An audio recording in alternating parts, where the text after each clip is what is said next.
Chapter 16 of the surprising adventures of Bampfylde Moore Carew, King of the Beggars, by Bampfylde Moore Carew. This recording is in the public domain. Soon after this he planned a new design, which he put into execution with great success. Dressing himself up in a checkered shirt, jacket, and trousers, he went upon Exeter Quay, and with the rough but artless air and behaviour of a sailor, inquired for some of the king's officers, whom he informed that he belonged to a vessel lately come from France, which had landed a large quantity of run goods, but the captain was a rascal and had used him ill, and damn his blood if he would not. He was about to proceed, but the officers, who with greedy ears swallowed all he said, interrupted him by taking him into the custom house, and filling him a bumper of cherry brandy, which when he had drunk, they forced another upon him, persuading him to wet the other eye, rightly judging that the old proverb, in wine there is truth, might with equal propriety be applied to brandy, and that they should have the fuller discovery the more the honest sailor's heart was cheered; but that no provocation should be wanting to engage him to speak the truth, they asked him if he wanted any money. He with much art answered very indifferently, no, adding, he scorned to make such a discovery out of a mercenary view, but that he was resolved to be revenged of his captain. They then ordered him to the sign of the Boot in St. Thomas, Exeter, whither they soon followed him, having first sent to Mr. Eastwood, an exciseman, to ask what he would have for dinner, and what liquor he would have to drink. A fire was lighted upstairs in a private room, a couple of ducks roasted, and full glasses of wine and punch went cheerfully round. They then thrust 4 guineas into his hand, which at first he seemed unwilling to accept of, which made them the more pressing. He now began to open his mind with great freedom, gave a particular account of the vessel, where they had taken in their cargo at France, and what it consisted of, the day they sailed, and the time they were on their passage, and at last concluded with acquainting them they had landed and concealed part of their valuable cargo in the outhouses of Squire Mallock of Cockington, and the remainder in those of Squire Carey of Tor Abbey, both which houses, upon account of their situation on the sea side, were very noted for such concealments. The officers, having now got on the scent, were like sagacious hounds for pursuing it forthwith, and also thought proper the sailor should accompany them, and to prevent all suspicion resolved he should now change his habit. They therefore dressed him in a ruffled shirt, a fine suit of broadcloth belonging to the collector, and put a gold laced hat on his head.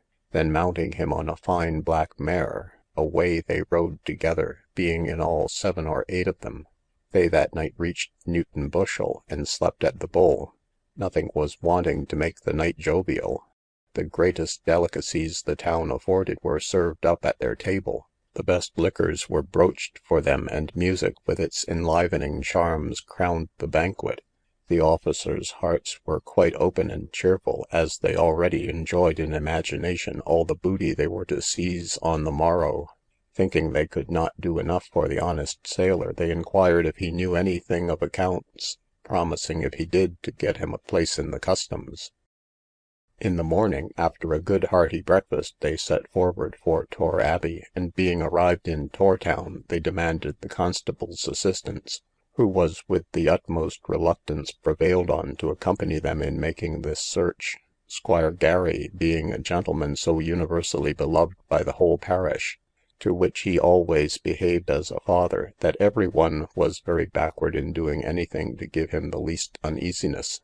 Did gentlemen of large estates in the country but once taste the exalted pleasure of making the whole neighbourhood happy, and consider how much honest industry they might support, how much misery they might alleviate, and how many daily blessings they might have poured forth upon their heads, from hearts overflowing with love, respect, and gratitude almost to adoration, we should not so often see them leave their noble country mansions to repair to noise and folly, nor exchange the heart-enlivening pleasure of making numbers happy for the beguiling smiles and unmeaning professions of a prime minister.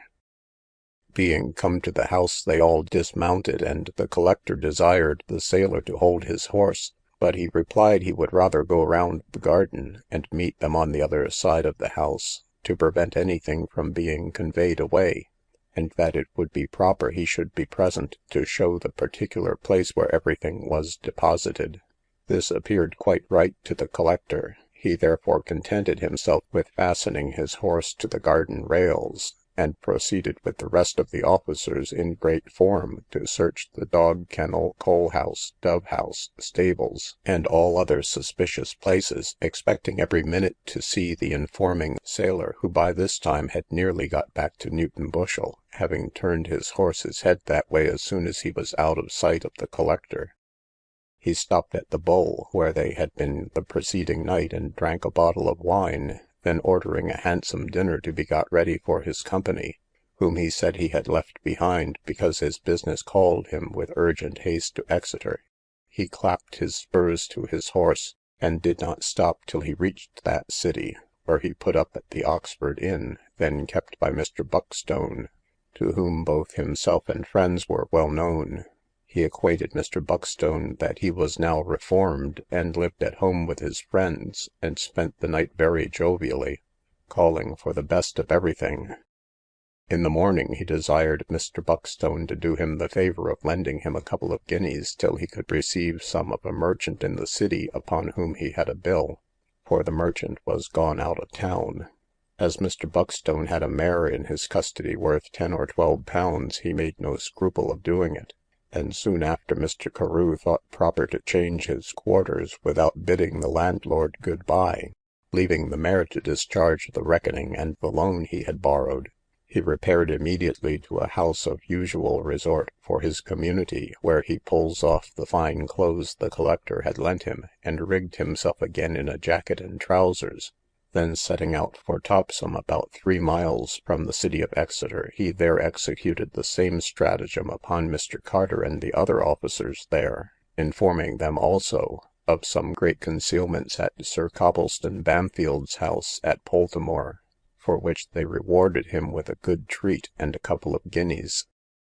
The Exeter officials, whom, as we have before said, he left without the least ceremony at Squire Gary's, having searched all the outhouses, and even in the dwelling house very narrowly, without finding any prohibited goods, began to suspect the sailor had outwitted them. Therefore they returned in a great hurry to Newton Bushel, all their mirth being turned into vexation, and their great expectations vanished into smoke. Soon after they had dismounted from their horses, the landlord brought in the dinner, which he said their companion had ordered to be got ready for them. But though it was a very elegant one, yet they found abundance of faults with everything. However, as it was too late to reach Exeter that night, they were obliged to take up their quarters there, but instead of the jollity and good humour that reigned among them the night before, there now succeeded a sullen silence, interrupted now and then by some exclamations of revenge, and expressions of dislike of everything that was brought them. When they came into Exeter the next day, they had intelligence brought them of the mare, which was safe enough at the Oxford Inn, but they were obliged to disburse the money Mr. Carew had made her surety for. From Topsham Mr. Carew proceeded to Exmouth, where he also succeeded, and from thence to Squire Stuckey's, a justice of peace at Branscombe, about 4 miles from Sidmouth, and being introduced, acquainted his worship with several discoveries he could make. The justice thereupon immediately dispatched a messenger for Mr. Duke, an officer in Sidmouth. In the meantime he entertained him very handsomely, and pressed him to accept of 2 guineas as a small token of kindness, often shaking him by the hand, and saying he thought himself very much obliged to him for making this discovery, and that as a reward for his loyalty to the king he would engage to get him a place, having many friends at London. About 2 o'clock the next morning, Mr. Duke, the sailor, and servant of the squire's, set forward towards Honiton, it being at Squire Blagden's, near the town, where they were to find the hidden treasure.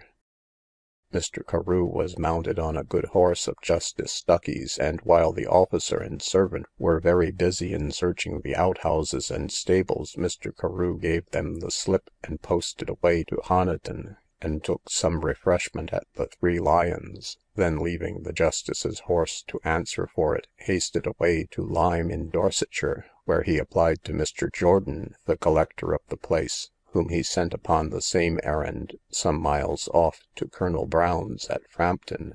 But the collector, not judging it proper for him to accompany him, for fear of creating suspicion, left him at his own house till his return, giving his servant orders to let him want for nothing, at the same time making him a handsome present, as an earnest of a greater reward when he returned. Mr. Carew enjoyed himself very contentedly at the collector's house for several hours, both eating and drinking of the best, as he knew Frampton was at too great a distance for him to return presently.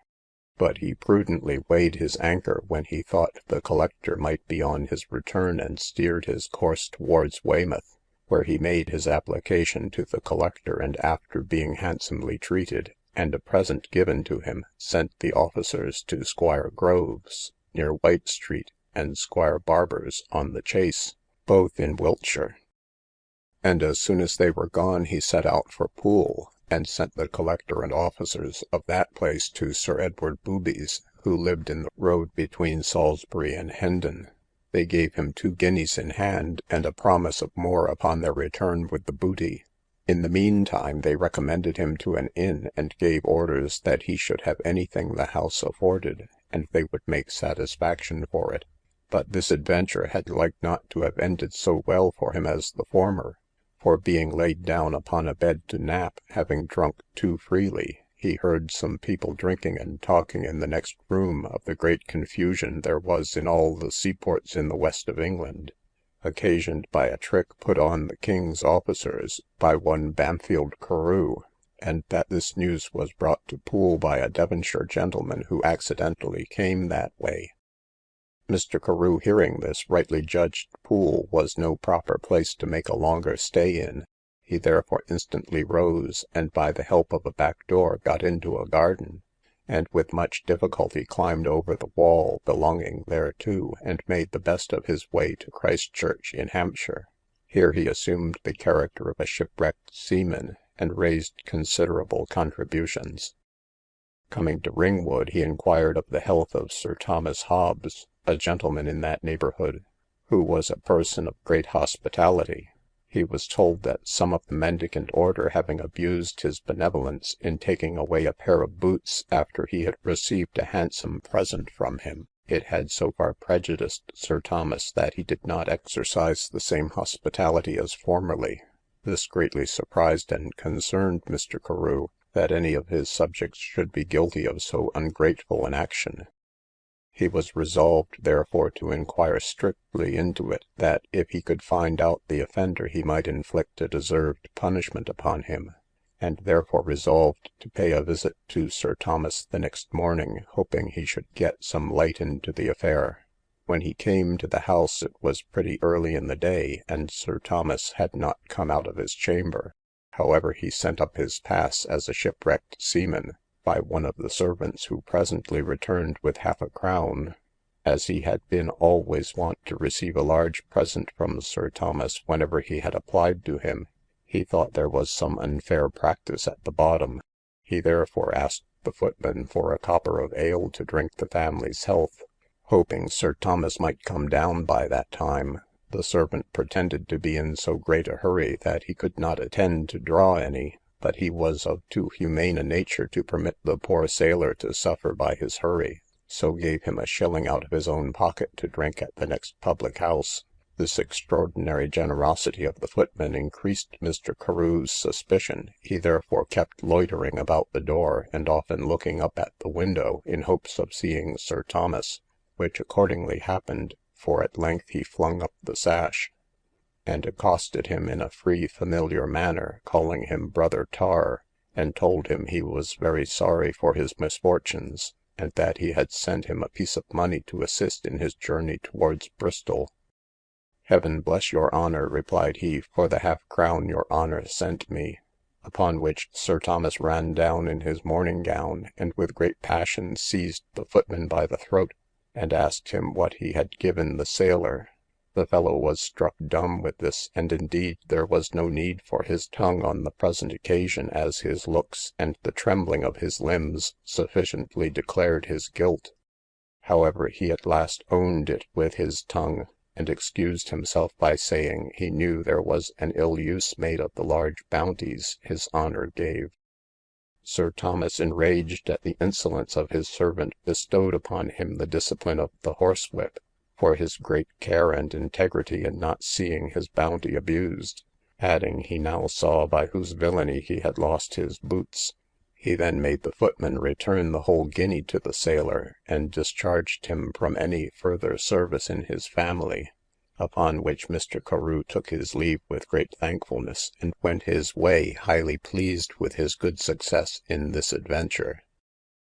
Here we cannot forbear wishing that there was no higher character in life than Sir Thomas Footman, to whose hands gold is apt to cling in passing through them; that there was no steward who kept back part of his master's rent, because he thinks he has more than he knows what to do with; no managers of charities who retain part of the donors' benefactions in their own hands, because it is too much for the poor; nor officers of the public, who think they may squander the public treasure without account, because what is everybody's is nobody's. Mr. Carew, having laid aside his sailor's habit, put on a long loose vest, placed a turban on his head, dignified his chin with a venerable long beard, and was now no other than a poor unfortunate Grecian, whose misfortunes had overtaken him in a strange country. He could not utter his sorrowful tale, being unacquainted with the language of the country, but his mute silence, his dejected countenance, a sudden tear that now and then flowed down his cheek, accompanied with a noble air of distress, all pleaded for him in more persuasive eloquence than perhaps the softest language could have done, and raised him considerable gains. And indeed benevolence can never be better exerted than towards unfortunate strangers, for no distress can be so forlorn as that of a man in necessity in a foreign country. He has no friends to apply to, no laws to shelter him under, no means to provide for his subsistence, and therefore can have no resource but in those benevolent minds who look upon the whole world as their own brethren. We have already mentioned Mr. Carew's being on board the Yarmouth man of war up the Baltic. It will not therefore be improper here to relate the occasion of that voyage, which was as follows. He and his friend Coleman being at Plymouth, and appearing to be able-bodied men, some officers, seeing them there, thought them extremely fit to serve his majesty, therefore obliged them to go on board the Dunkirk man of war. But they not liking this, Coleman pricked himself upon the wrists, between his fingers and other joints, and inflamed it so with gunpowder that every one thought it to be the itch. He was therefore carried ashore and put into the hospital, from whence he soon made his escape. Mr. Carew tried the stratagem, but too late, for the Lively and Success men of war, now arriving from Ireland with impressed men, they were all of them carried immediately, together with the impressed men lying at Plymouth, to the Grand Fleet, then lying at Spithead. They were first put on board the Bredow, Admiral Hosier, to choose whom he liked of them, and their names being called over, the Irishmen were all refused, which Mr. Carew, seeing, declared himself in a true Irish brogue to be a poor Irish weaver, and disabled in one arm, whereupon he was also refused. The Irish, among whom he was now ranked, were carried from ship to ship, and none would accept of them, which made them all expect to be discharged, but they were disappointed in their hopes, for they were put on board the Yarmouth, Captain O'Brien being one of the squadron destined for the Baltic. Mr. Carew, finding Captain O'Brien refused no Irishman, when he came to be examined, changed his note, and declared himself to be an Englishman, but crippled in one arm. However, the captain accepted of him, and putting a sword in his hand, made him stand sentry at the bitts, which easy post he liked very well, and during all the time he was on board, every one supposed him really disabled in his arm. Chapter 17.